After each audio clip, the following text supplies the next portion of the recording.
Alright guys, welcome back to Frugal Homestead. So today I've got to finally get to it and weed these new berry beds we put in, as well as the beds around back and right through here where all the grapevine is.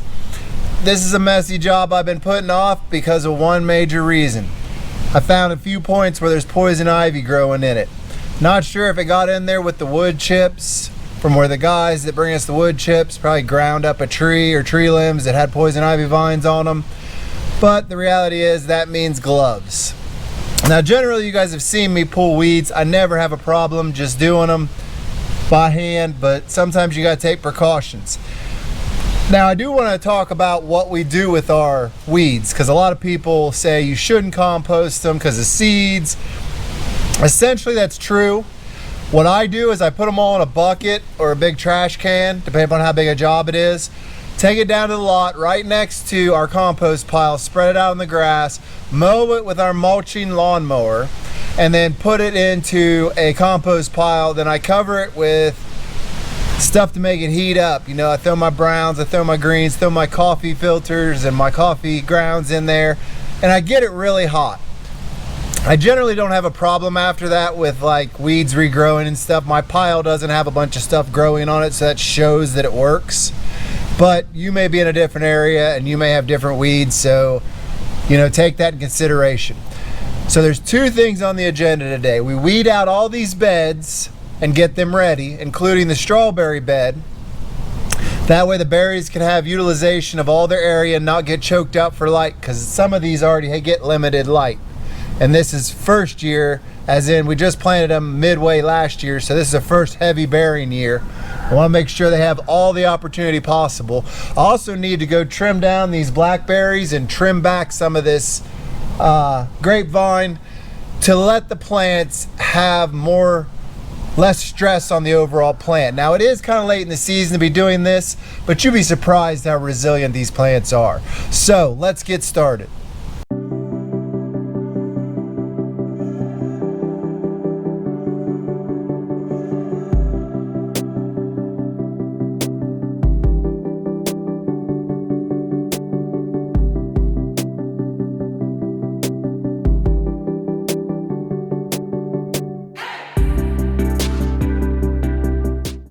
So as you can see, these grapevines have gotten a little out of control.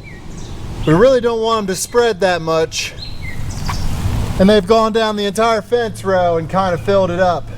So we're just going to trim them back, and what that does is it allows the vines that are producing to produce bigger fruit rather than a whole bunch of little fruit. So yeah, I got some cutting to do.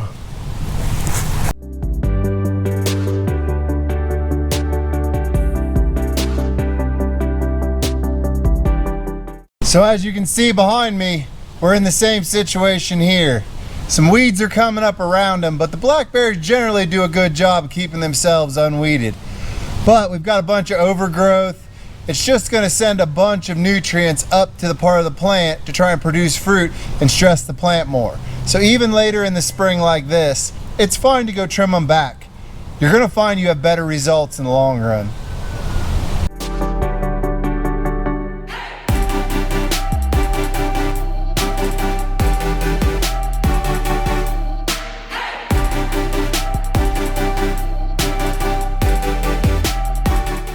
So when you're pulling weeds at the base of these blackberries or even raspberries, you have to be very careful, because that's a weed, that's a new plant.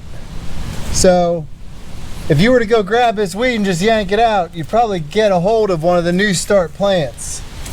So just take your time around the bottoms, kind of pay attention to what you're pulling. Make sure you don't end up pulling part of a plant.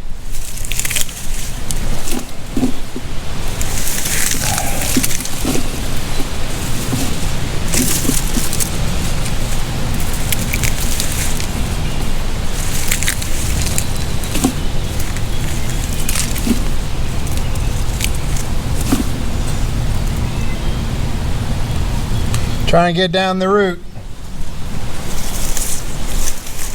Now, as you can see, this raspberry bed gets the most sunlight, so it becomes the most problematic with weeds. The best thing I can tell you is just take your time on this one, because it is a mess.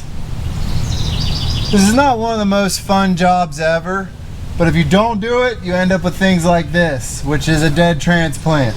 It got overtaken by weeds and they killed it. Some weeds won't do that. They just go in, they end up losing just because of the light.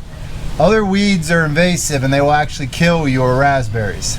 So, or whatever berry plant you have, especially strawberries, which I've got to go do that strawberries, but it's in a big old shadow, so I won't be filming that today.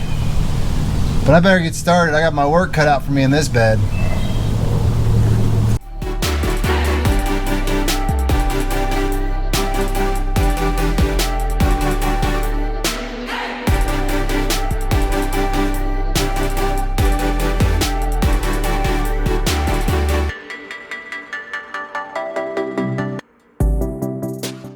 So I think it's easy to see the improvement of all this. Not only does it make it easier for me to mow and weed eat with all this stuff not laying down, but we've also found that we have less problem with deer and like mice, moles, groundhogs, and things like that if we don't have the limbs actually down by the ground so that the fruit is bearing by the ground.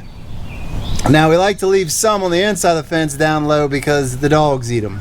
And we don't have a problem with that. They take their share.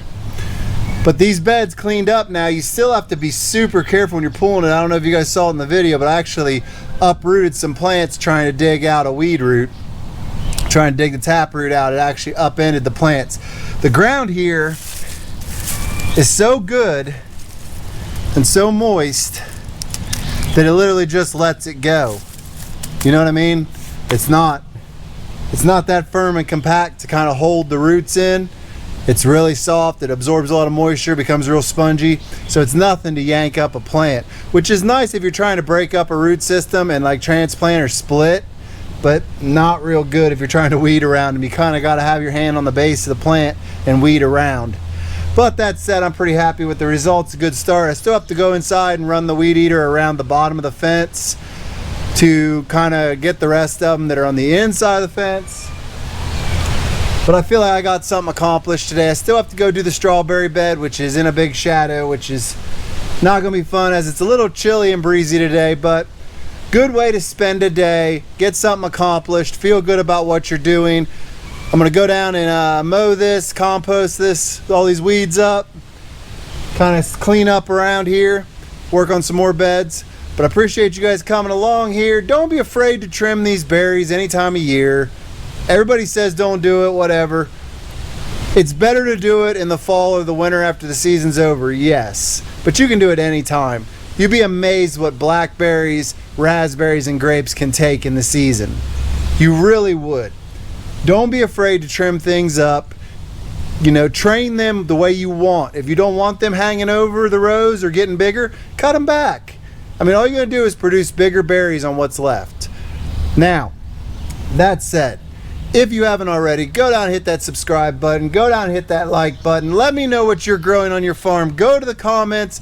Let me know if you just got pots on your back porch growing tomatoes, or if you've got fields and fields and fields of summer squash, pumpkins, cucumbers, berries, whatever. Let me know down in the comments. Let me know how your garden's doing this year. 2021 is looking to turn into a real good growing season. We went off to a wet and a cold start, but I think we can pull it around. That said, thank you for joining me, and we'll see you in the next one. I'm ready to eat some raspberries. These things need to hurry up.